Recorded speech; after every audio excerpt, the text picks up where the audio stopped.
Welcome to the Permaculture Herbalism segment of the Elder Tree podcast. I'm your co-host, Taj Cicluna of Botanical Education, a botanical educator, bioregional herbalist, and awe seeker. My work advocates for bioregional herbalism, where the well-being of ecosystems is held in equal regard to that of individuals. Through this lens, I strive to weave connection between communities, both human and other than human, cultivating a deep and reciprocal practice of herbalism. In this series, I'll be speaking with progressive permaculturalists and regenerative farmers who are reimagining how we grow, relate to, and heal with plants. Together, we'll explore how we can integrate plants into our homes, gardens, and daily lives as allies in connection and resilience. Join us as we delve deep into the art and science of permaculture herbalism, a living, breathing design system rooted in care, creativity, and renewal.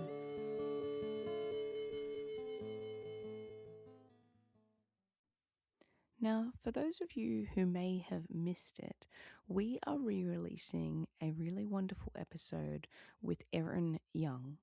Now, Erin is an amazing practitioner of sociocracy and runs incredible courses on bringing people together and learning how to exist in collaboration. One of the things that I've always wondered is, why do we learn maths before we learn how to communicate with fellow people around us and how to practice conflict resolution and how to get along, and not saying that maths isn't important, but I've often wondered about this, and this is the thing that Erin brings into spaces. She helps us to relearn these skills that not many of us have. We're all just put in this kind of mixing pot, and she gets really amazing results for people in workplaces, in groups, in communities, and just helps us to deepen our relationships and also make our relationships more peaceful and more easeful, and then we can actually live our lives without the drama. So, to celebrate this re-release, the Elder Tree is actually hosting a personal training with Erin. It's an in-person weekend course on the 7th and 8th of March, and you can find the details in the show notes if this inspires you and you'd like to actually be in Erin's presence and learn some of what Erin is incredible at sharing and displaying within her own life as well. So we hope that you really enjoy this re-release. Welcome, Erin. Thank you so much for joining me in this space today. It's a real honor to be sharing an interview with you after a few years of working with you in the past and being involved in some trainings with you teaching me in certain workshops and trainings. So it's a great opportunity to share all of your gifts here in this space with all of our listeners. Yeah, thanks, Tennille. It's so lovely to be here in this space with you with this wonderful podcast compilation of really interesting people, and with you who does good work in the world. So I'm excited to see where we go. Awesome. Well, let's jump straight into it. I know we've got quite a bit to cover today because what you offer is quite broad and an interesting topic for people, maybe something completely new that they don't know about. But first of all, let's go through, our listeners are here because they are interested in community and they're interested in plants and permaculture. So can you share, why is permaculture an important aspect of your life? Okay, so permaculture is an important aspect of my life since it first dropped into my reality, which was in 2010, so 13 years ago. I was traveling overseas and I had the opportunity to do a permaculture design course and in Portugal.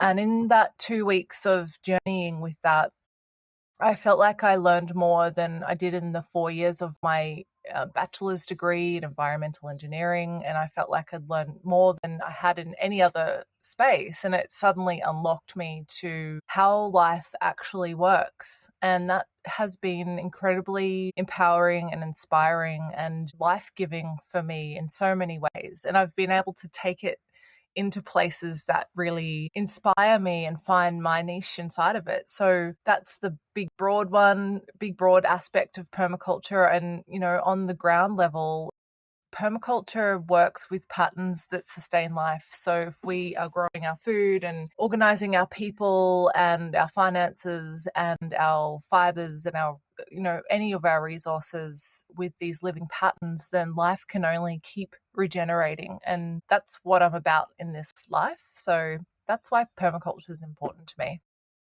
Oh, that's such a beautiful answer and so deep and broad. Thank you for giving that perspective. And it's just so amazing that you did 4 years and have a degree and you felt that you got so much out of that intensive 2-week course and the path that it's put you on since. So I've been following you and learning from you because you very much work in the social permaculture realm. And I know a lot of people come in and learn about this design science because they want to live more sustainably or they want to grow food. Quite often those are sort of the entry points. But you've really taken on your role and projects in the social permaculture realm. So I'd love for you to share some about that in this interview. But just bringing it back to the plants for now, how do you integrate plants, and specifically from a herbalism perspective, so for health and well-being, how do you do that either in your home, in your garden, or in your community? So I'll just say that the broad way that I use plants in my life is very much as analogies to help people understand invisible systems that we're going to talk more about how we socially design our human organization. So I use plants to describe what's going on when we're making decisions together because plants are tangible. But on the ground level, I have plants around me I live in the forest in the Sunshine Coast hinterland, and although the sunlight isn't super abundant here, the herbs tend to like to grow here, which is lovely. So I have taro and goticola growing under my outdoor sink, and motherwort's just kind of coming through and doing her own thing in the garden after I brought her into my system a few years ago. I have my collection of plants and herbs that tend to their own cycles. I don't kind of micromanage them too much, and it's beautiful to see that, and I get to use them and work with them. I'm not super deep, I guess, in a as much as I know it can be, and I'd like to be, in blending in the planets and those planetary patterns. I'd love to know more about that. So I just kind of work with plants on a very mundane, without that being boring, just on a day-to-day level, them growing in my garden and intuitively kind of going to them when I know that they're useful to me. Yeah, that's lovely.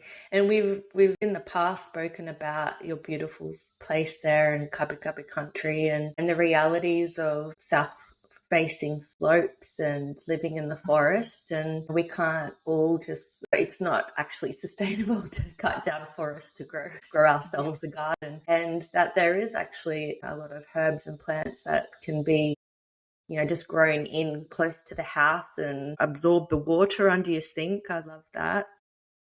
Yeah. And yeah, so it's exciting to hear how you bring in plants figuratively to educate people because it is something that we can all relate to. So in terms of what you've got growing at home, do you have a favorite plant that you can recommend as a must-have to include in a home garden? And I think I'm going to go with one of the first edible plants that was gifted to me when I was a girl living at my parents' place in Brisbane, South Side. And that's lemongrass, the good old stock standard lemongrass. It was given to me by a neighbour who moved in up the street, and he said, "Here, put this in your garden," and I did. Smelt amazing, and that started my relationship with lemongrass. And having worked with permaculture and understanding integrated systems, lemongrass is one of those plants that, while it's meaningful for us physically in supporting flow through our body and enlivening and all those sort of things, and enlivening the spirit simply through its smell, it is also really powerful and useful for the garden. Chop and drop, just creating a mulch layer, creating a barrier for things when it's needed, creating even habitat. And I think the thing I love about it is it's so giving in it's how easy it is to break off a bit of lemongrass and plant it somewhere else and it will keep growing.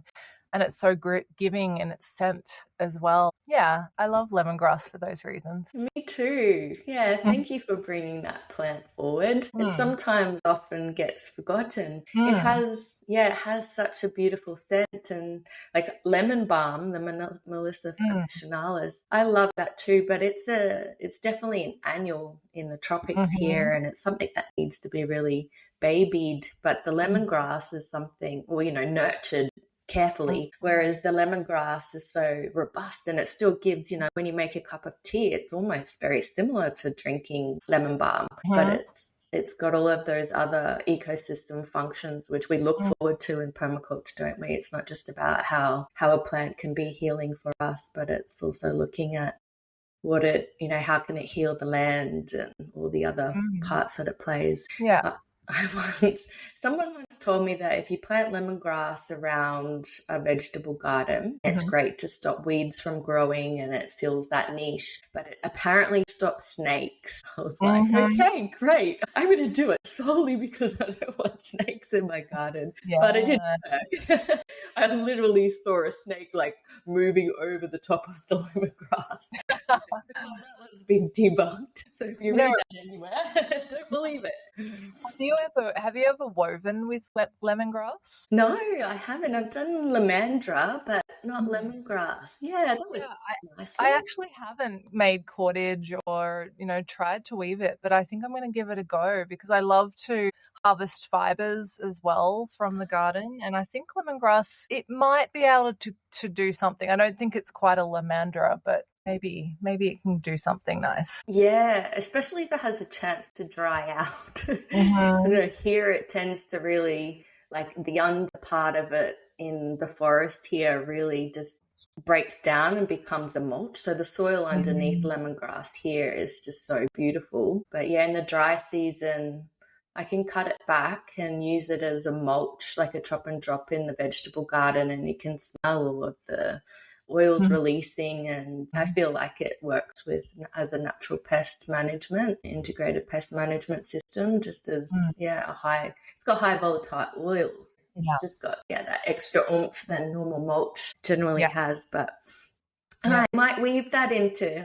I'll give it a test and see, because that would be fun to do with our Nature Kids group. Is use the lemongrass and bring that smell into it, because lamandra just doesn't have the smell. No. Yeah, an extra sensory experience. Yeah. Yay. All right. Well, can you give an example of when you've utilized plants to improve your health, and what was that experience? Well, I mean, I think the last most intensive time I've used plants for my health was going through an Ayurvedic spring cleanse. And that's, using plants from another place, the Indian subcontinent primarily. Why I mention this particular experience is because I just so appreciate the deep lineage of plant use in Ayurveda. And I really honor those deep traditions that have and still do revere plants and use them technically and skillfully to support us in our lives. So, I love a good Ayurvedic spring cleanse because it's so sensory. I'm rubbing sesame oil on my skin that's infused with different plants, and I'm, swishing coconut oil around in my mouth, and I'm taking different herbs and capsules every day that's cleaning out my insides. And so it's just such a thorough experience. So I like that, sort of complexity way. And then on a very simple way, this feels quite basic as well, but the balm of a good herbal tea that's appropriate to where you're at in life just goes such a long way. And I know that they're so underestimated by people, where our culture is so attuned to the hard hits of coffee and caffeine and things like that. And I'm sure listeners very much understand the subtle beauty of the herbs when they're in a simple infusion. And so I've loved discovering that. And there's a lot more discovery for me to do with that as well. So yeah. Oh, that's beautiful. Yeah, so you've gone like really in depth, a lot of plants with the Ayurvedic practice, and then really broad with the simplicity of tea. That comes up quite a lot in our self-care episodes with Jessica, and it's so accessible to everybody. There's so many plants we can just walk out, and even if you don't have a big garden, there's plants you can pop in a little pot or find out and about, join a community garden and have access to them. That's so cool. Well, thanks for sharing that. So, what is alive and thriving in your life right now? Please share.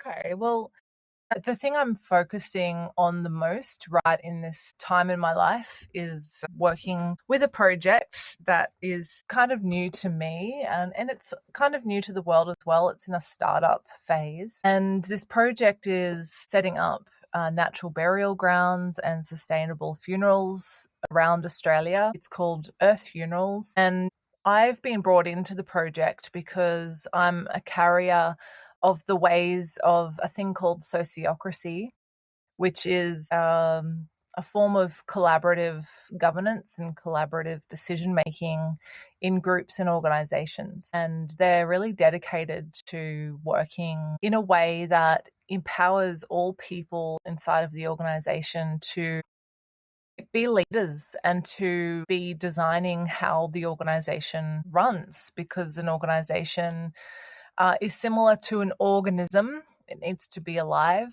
and when all of its parts are involved, it's going to be the most alive. So that's kind of what I get to help the people at Earth Funerals do. And it's very small at this point. Our first location for the sustainable funerals is in Melbourne, and we have a small team of funeral directors there. So I get to work with them and support them to find ways to help their work and their life be more easeful, so that they can do a really great job with the people that they're working with. And as the project grows, we'll get deeper and deeper and deeper into the sustainable aspects. And this year, hopefully, a natural burial ground will come into our fold, and we'll start to really activate that side of things. So yeah, that's primarily my world right now. That is such a wonderful. I'm so glad to hear that this work that you've been learning and teaching in sociocracy is being adopted and put into these newly evolving organizations, and also that Earth Burials is doing the work that they're doing. That's such a thing. I said the other day, it's like innovative, but it's also ancient. It seems like going back to how things were. And I had a look at the website. I'll put that in the show notes. Yeah, I didn't realize. I mean, it seemed all quite very challenging when I managed the death of my grandmother, and just, it was such a bizarre experience. And it got me thinking a lot about, the commercial industry side of things, and how it's just another part of the bigger picture design that's not actually working for people. And the other day I watched a beautiful film called Zen and the Art of Dying, and I'll pop that in the show notes as well. But if anybody's interested in things like that and death dueling and sustainable burials, then those links there will be really valuable. But in terms of sociocracy, like, I've hung out with you in some training sessions, and just to do my basic training in that. And then I was lucky enough for you to say yes when I invited you up here to Far North Queensland to teach our community here. I think was it a 1 or 2 day workshop? And we had about 20 or 30 people. I can't remember if it was 1 or 2 days, but it was that sort of length. Yeah, I it remember was. it was the middle of winter. Yeah, it was awesome. It was an intense because it's like a whole new way. It's like kind of when you do your PDC, permaculture design Oh, course. It's like yeah. putting on permagoggles. And even though it makes so much sense, it's like a rewiring of our brains. So I'd love for you to share sort of with our audience what social permaculture is and what, sociocracy as a tool, like why is it different to the status quo of normal organizations? Because like I think most people can relate to being in some committee or work environment where it's just really painful to sit in meetings. So can you share some light on all of that, please? Yeah, absolutely. I'm going to start with from where you just kind of took us, which is how much of a rewiring it can feel like to do this work. And I suspect listeners can appreciate a similar sort of thing when you start to really appreciate the language of plants and how they speak and work with us in their own intelligent way. The world becomes a bit different and it starts to become much more enchanted. And when one has that perspective and that relationship with life, the enchanted relationship, it's also easy to see when people are disenchanted and live that sort of reality where a tree is a resource of wood to chop down and utilize, or, the subtle understory herbs are not even seen because people don't have an appreciation for that layer and that nuance. And so walking through the world and living in the world with that level of kind of subtle detail is quite a powerful way to be, and it's a dance in its own way. Linking that into social permaculture and sociocracy. Social permaculture is the place I've walked inside of my permaculture practice. When I first discovered permaculture, I was driven by the need to connect with food provenance and be connected to the generation of food in a healthy way. And quickly I discovered the social dimensions of permaculture, and it was really in my environmental engineering days that I realized it wasn't the planet that was creating the problems that we needed to engineer against. It was the way people were thinking and designing our actions and our behaviors that were impacting on the planet. And so that really opened up the door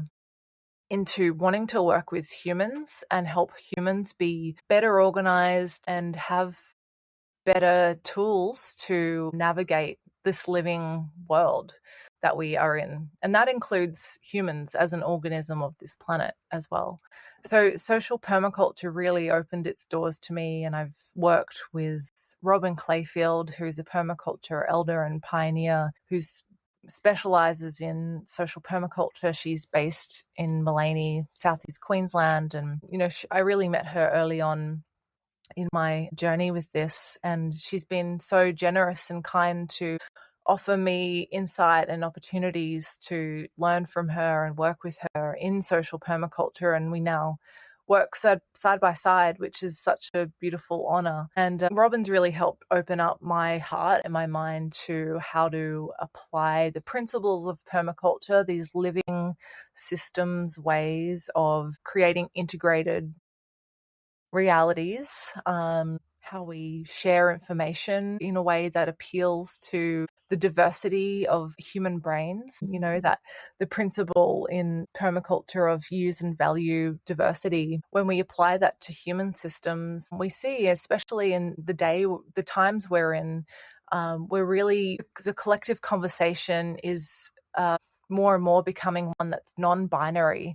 And I think that's really what social permaculture offers and encourages without using that specific language. It's a non-binary reality. It's a one that relies on the diversity of ways that we think and feel and interact, and using that diversity of the way our brains work in very different ways from each other as an ecology to organize in a healthful living way. And so there's lots of different tools to apply that kind of can be direct crossover from a classic land-based permaculture practice with zones and sectors and things like that. And then getting into the more nuanced stuff that you don't necessarily have a land-based partner with. And I very much see sociocracy as an expression of social permaculture. It fits inside of the umbrella of social permaculture. And back in the days when I first came to sociocracy in 2012, first learnt it with Gina Price and John Shinnerer, who are now my colleagues in the sociocracy consulting group. One of them shared with me that sociocracy is permaculture for people, and that really lit me up big time, and I could feel the sparks of excitement kind of flaming inside. And I've really deepened into how to use the technology of integrated systems to specifically how we make decisions together as a collective. And when you think about it, we have to do this all the time. Mm-hmm. And we kind of don't have a choice because humans are a social species. We're always making decisions together. Sociocracy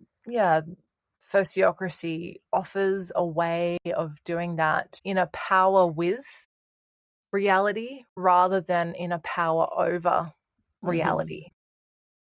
That is so rich and well said, and just makes me want to come down to your next workshop again, which would be my third social permaculture weekend, which the last 2 times were just so much fun. Like, it just activated my brain so much and my heart. It's like really, it's like coming back home to like, oh, yes, if we all just were able to communicate this way, if we were all able to come to decisions in this empowered way, we would get so much done.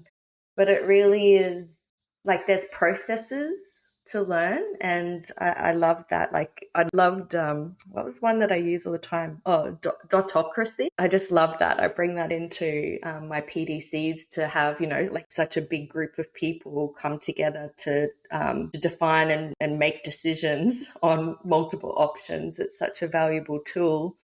And I guess I'm not going to go into too much of that now explanation, but if people want those kind of processes and tools, then I highly recommend going to yours and Robin's social permaculture course. So I'll pop that link in the show notes as well. Yeah, so there's so much to cover in that.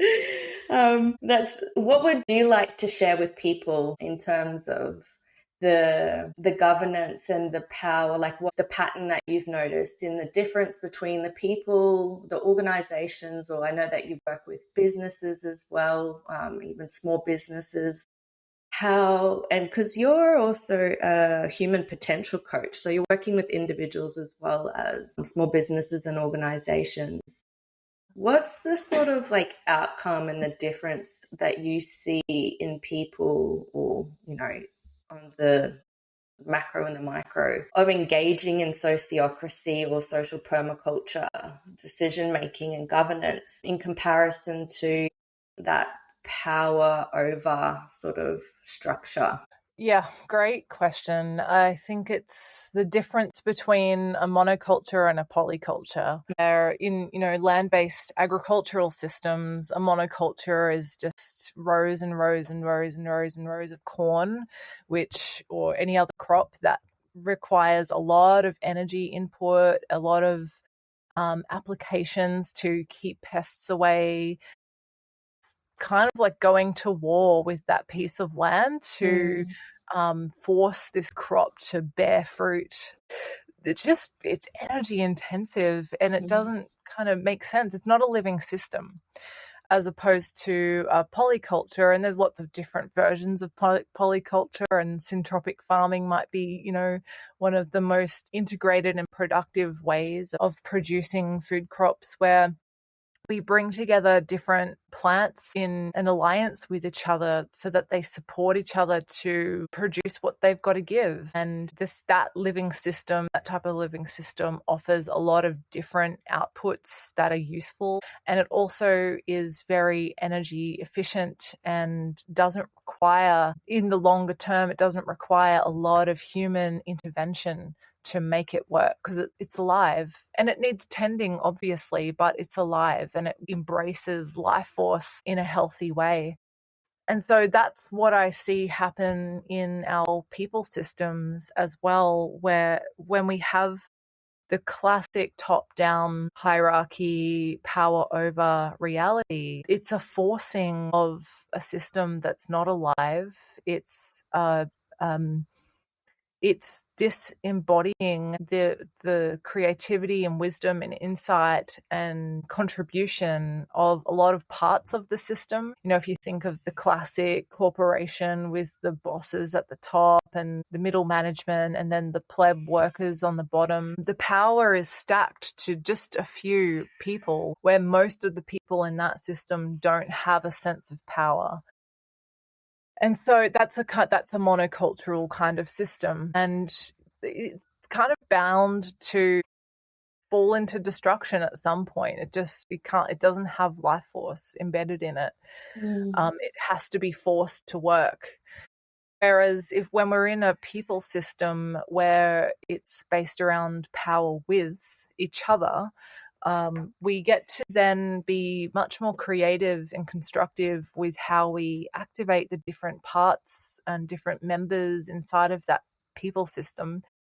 And a corporation can be constructed in this way, very much so. And it's rather about asking people to contribute from their point of expertise and what they really know about and what they're skilled to contribute within. And what we see is the whole system, the whole living system comes online, and we therefore activate so much more resource that's lying latent within us. So in a collective group organizational setting, it's about creating healthy boundaries for where people do and don't have the authority to make decisions.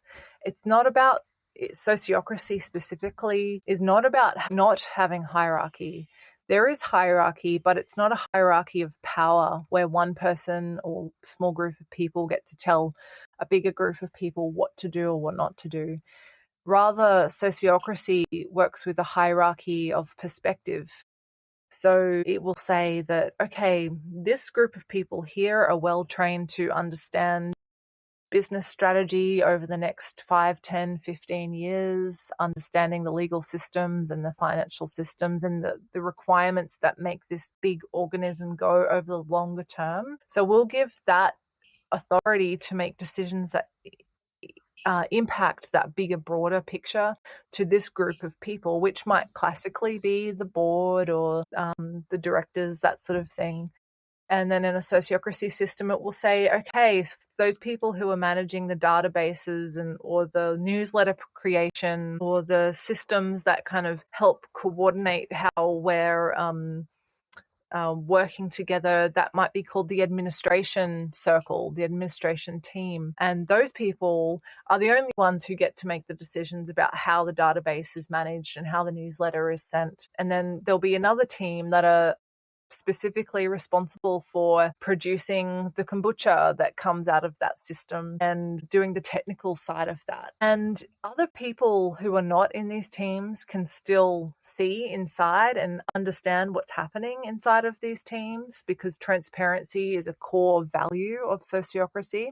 But they can't necessarily get in there and make decisions with these teams, but they can contribute ideas. That's very encouraged. And so this supports effectiveness inside of the bigger organization, because it has the people who have relationship with that activity on an ongoing basis, making decisions about how that activity operates, understanding that there are other departments or teams that they rely on as well, who are also making decisions about those other activities. And it comes together and weaves together in an integrated way through feedback loops between all of these different teams. And in this way, it also encourages equivalence, where no one has more power or less power than anyone else. Power is used within defined areas. And I think that's a really healthy way to be in life. We can see and feel and understand what other people are doing. But, if you think about it on an individual level, you can't ever change someone else. We only have power to change and responsibility, perhaps, to change ourselves. And it's kind of that sort of way in an organization. So I guess that's a little tiny snapshot into some of the mechanisms of sociocracy. And I'll also include a very important part of it, which is that decision making is made on the principle of consent. And in consent, we value and welcome people to not be okay with what the decision is, but it needs to be in relationship to the collectively owned aims of what that team or that department are there to do. That's the anchor point. So if someone brings a proposal forward and a person in that team can see a reason why it won't meet the collectively agreed aims for what they need to be producing and providing, then they're responsible to say that they have an objection to that proposal that will direct how they do the work to get stuff done. And in this way, it's not to be difficult or objectionable. It's actually to pick out a blind spot that other people might not have seen and lean into that diversity of perspective to help the system be even more robust. And so often, and we see this a lot in social permaculture approaches as well, these types of disruptions actually can create really interesting creative explorations and mutations, so to speak, which actually creates new opportunity. So it's about working with what is and being okay with it not being perfect. One of the taglines that I'm sure you know well, Tennille, that we use in Sociocracy is this good enough for now and safe enough to try? And it's a really powerful, just kind of like life wisdom to carry around. Is this good enough for now and safe enough to try? In Sociocracy, we're always giving our policy decisions a time frame for review, always. We never make a decision without a time frame and without knowing how we're going to measure it. And this is what brings safety to the system, and it paces the system. The system can't just run away from itself. It actually has to know how it's going to know what success looks like and feels like, and know when it's going to check in to see, is that actually happening? And if it isn't, then we make decisions about how do we move forward and tweak and refine from there. And so I'll just speak quickly to the individual level of work that I do with people. It's very much in a similar sort of way that I've just described from the organizational level. And it's about, the term coach seems to be very loaded and people might have lots of different perceptions of what that means. So for me, what it means is to partner with someone to support them to explore their own terrain and their own parts of themselves that can bring through a bigger, more whole living picture for themselves of how they move forward effectively and constructively to do whatever it is they want to do in their lives. And in some ways, you know how it is as a person, you can't see the back of your back.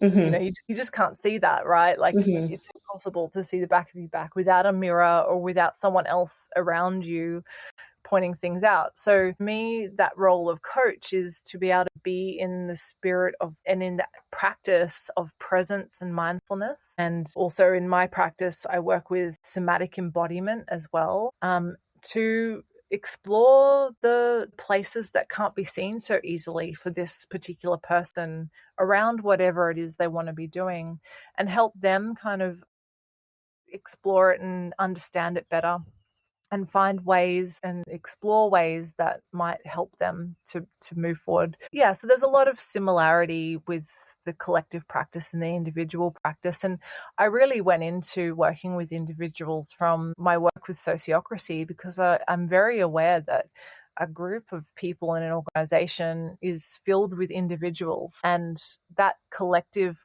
practice and processes are very powerful, and they do impact the individual. But also individuals have their own terrain and landscape of complexity. We have lots of parts of ourselves that to be understood and connected with that perhaps the group setting isn't the place for that, for the nuances of that. And I think there's a place for both of it, both collective and individual. Yeah, that's kind of, that's a telling of the general landscape that I tend to work in. And you asked the question, what are the impacts of this? And one of the biggest impacts is the nervous system regulating itself. We all need that. Yep. Yep. Yeah, because when people are met with active listening, with presence, with care of the nervous system, it knows how to sense and receive safety and to then drop in and access more resources. I have a little bit of an understanding of the technical parts of the nervous system, and what I do know is that there's much more resource and energy available when the parasympathetic nervous system and the ventral vagus nerve is active. And that's what we want, right? We want more creativity and energy and minerals within our body and resources available to help us live life fully. So that's what I notice happening for people. People get their nervous systems become far more parasympathetic, both in the individual work and in the collective work. And it just brings so much more creativity online. And it's just way more exciting, and interesting.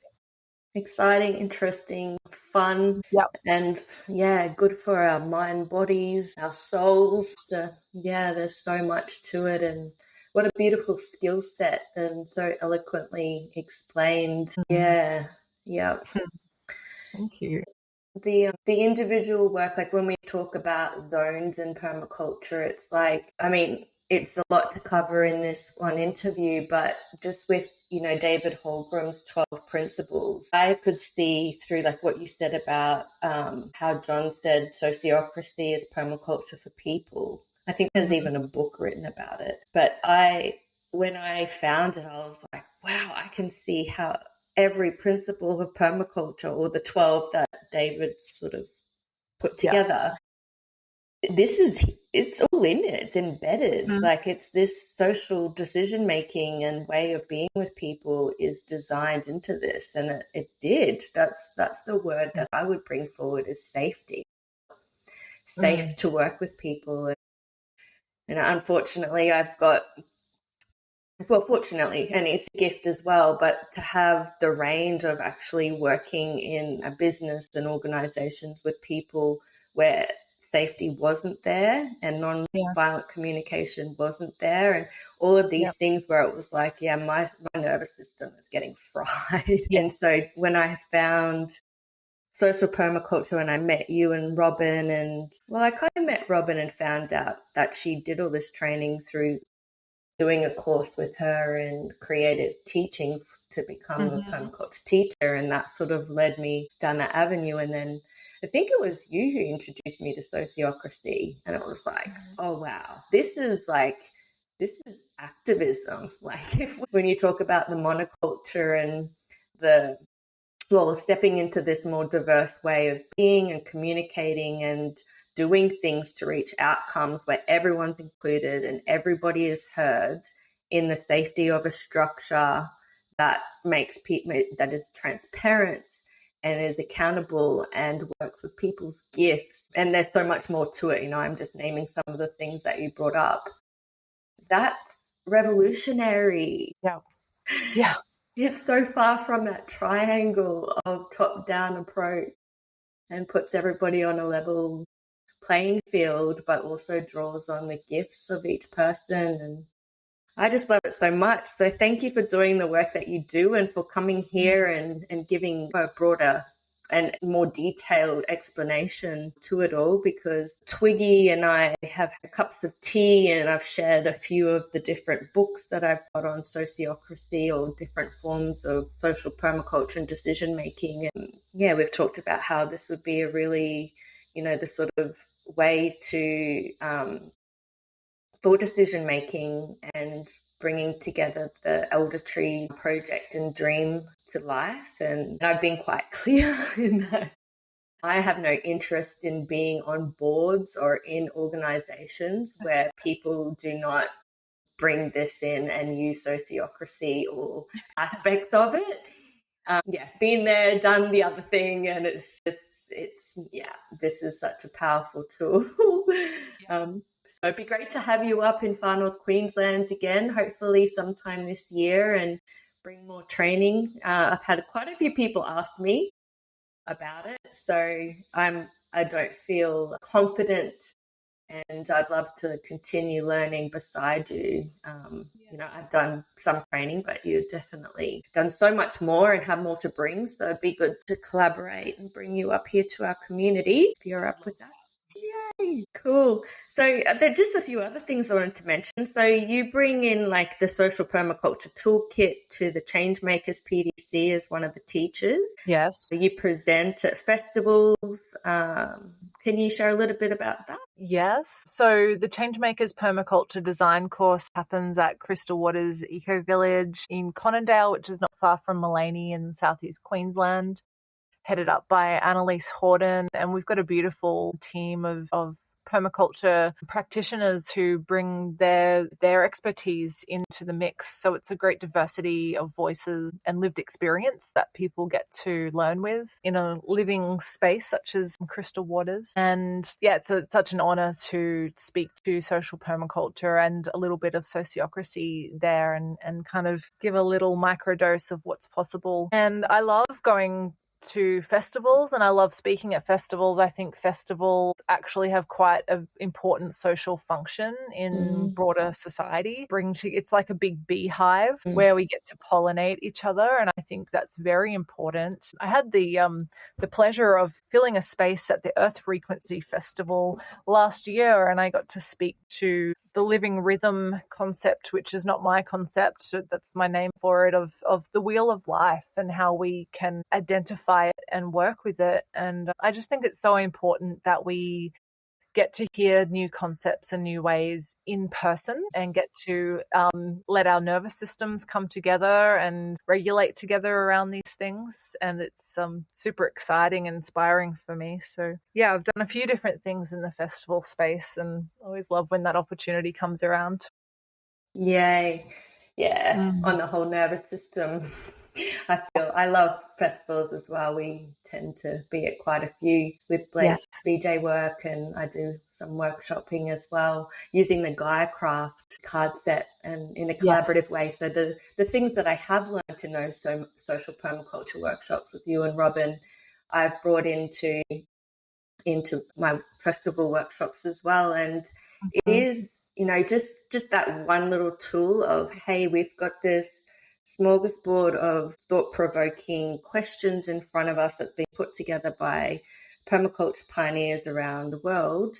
But what we're doing here is we're in a circle and we are sharing from our hearts and we are being heard.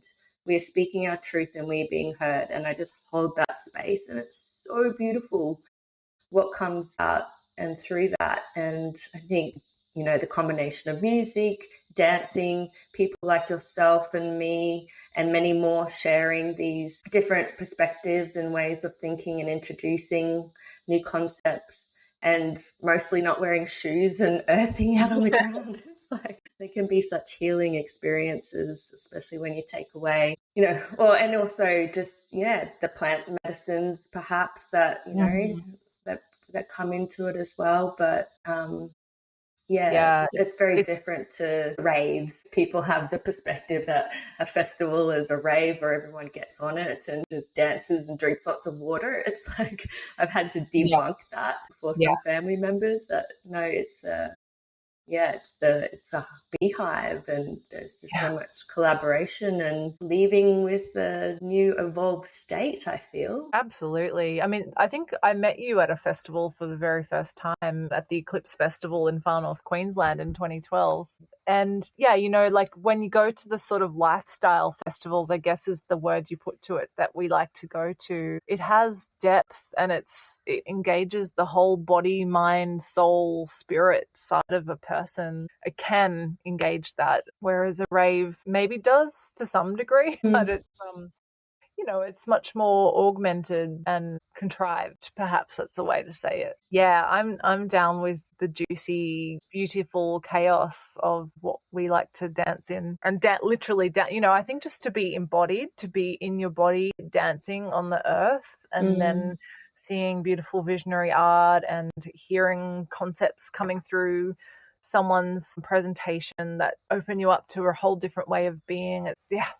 There's nothing quite like it. Yes, the juicy workshop space. You'll find me there for sure. Hey, on your awesome website, you've got a couple of ebooks. You've got the Introductory Guide to Social Permaculture. So that's, I guess your explanation of nature-informed principles of permaculture to create and accelerate people care for people, like the individuals and the collective. And then you also have a seasonal goals and living, like a living guide to seasonal goals, which I downloaded many years ago. And I loved it, the step-by-step process for actioning and reviewing goals. I could see all the principles embedded in that as well. So I just wanted to sort of plant those seeds for listeners if they wanted to learn more about, get an overshot or overview of social permaculture as a goal, and also working within the seasons and using that, coming back into that zone 0, where we're working with the patterns of nature in terms of the yearly cycles and season and placement of the sun, and what that, how that changes our lifestyle and how we feel, and what is being expressed externally when we tune into those bigger systems and patterns, and how we can use that energy within ourselves for growth. So awesome. So beautifully communicated. Good. I'm so glad you appreciate them. Yeah, there's just small contributions of little microdoses of insight. So thank you for sharing that.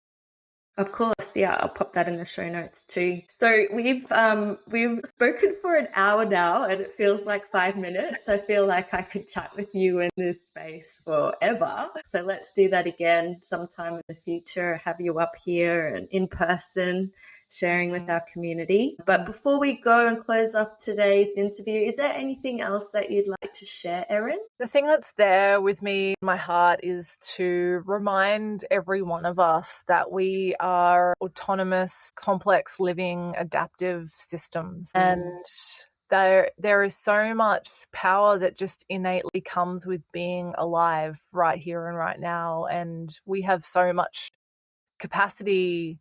There's so much opportunity to make anything happen that we want if we bring in the right conditions to stimulate our creativity and our clarity and our groundedness and our effectiveness. And it's often so much simpler than we realize. So I just really want to encourage every single one of us, and me included, to keep remembering that we have so much available to us, and to find the way that helps that to be easy for that to come through and into the world, because this is what life wants. In my perspective, it wants us to be alive and to be in the juicy aliveness of what turns us on as living beings. So that's my final contribution. Yeah, really powerful one. Thank you. And I think, like you said, the simplicity, and it's actually easier than we think.